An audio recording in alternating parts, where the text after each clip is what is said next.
Florida Senator Bill Nelson toured Silver Springs today with Marion County representatives to shed light on an environmental problem. I spoke with Senator Nelson, who says the spring needs Florida's help.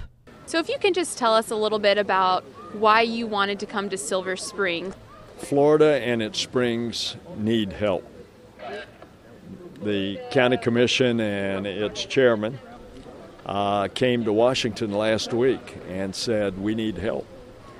And I want to make sure that we restore a part of the value of Florida, which is our heritage, it's our history. These springs are unique to Florida's limestone geological formation, and they're beautiful, and we just can't ruin them like they're being ruined. Thank goodness the state of Florida is stepping in. Marion County is absolutely determined they're going to do something about this, and I want to see that the federal government is assisting.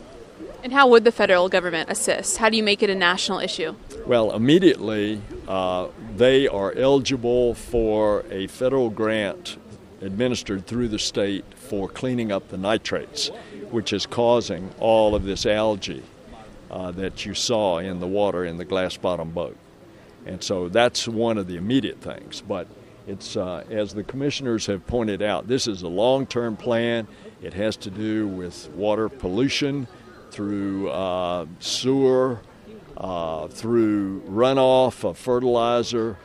It happens to do with permitting with regard to the taking water out of the aquifer. It's a whole combination of a whole bunch of things. And did anything strike you as shocking when you were on the glass bottom boat ride this afternoon? A big difference from I remember Silver Springs as a child. What do you remember as a child? It was crystal clear all the way to the bottom with the silver sand sparkling in the sun, lots of fish, lots of wildlife. And right over there was Ross Allen's Reptile Institute. And you've never lived until you've milked a rattlesnake.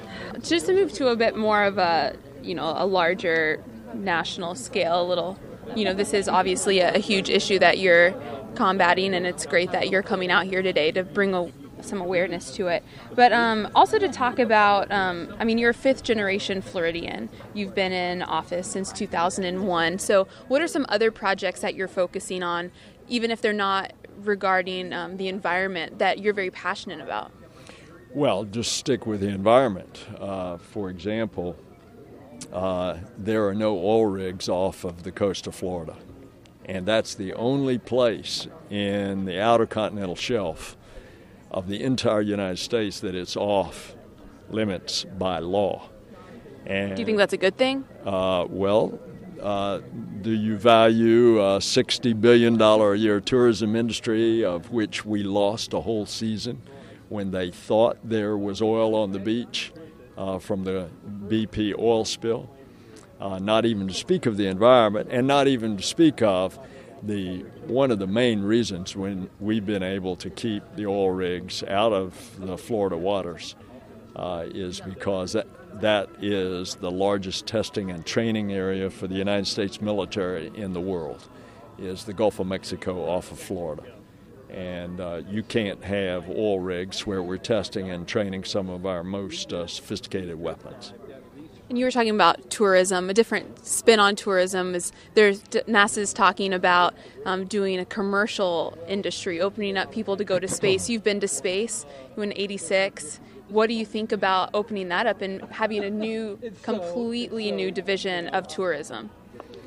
Well, first of all, I became more of an environmentalist going into space because I could look back and see the planet. This planet that is so beautiful, and yet it looks so fragile. And I could see with the naked eye from that altitude of the spacecraft, I could see how we're messing it up. I could see, for example, the color contrast over Brazil, where they're destroying the rainforest. And then you could look to the east and see the results. The Atlantic waters were discolored from the silt, the extra silt, for hundreds of miles out into the Atlantic. So I determined then that I wanted to be a better steward of our planet.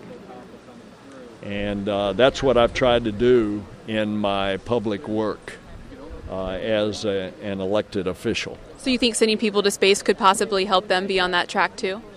It's inevitable when you put people out there and they have that what's called the overview effect on you. It's an inevitable reaction in people. We're going to put up a constant camera 1 million miles between Earth and the sun that will constantly look back at the Earth, think 4 times from the view that we saw from the moon. And it will constantly look at the Earth revolve about its axis. And we'll be able to view our planet and its environmental changes real time. For Florida's 89.1 WUFT-FM, I'm Leah Harding in Silver Springs.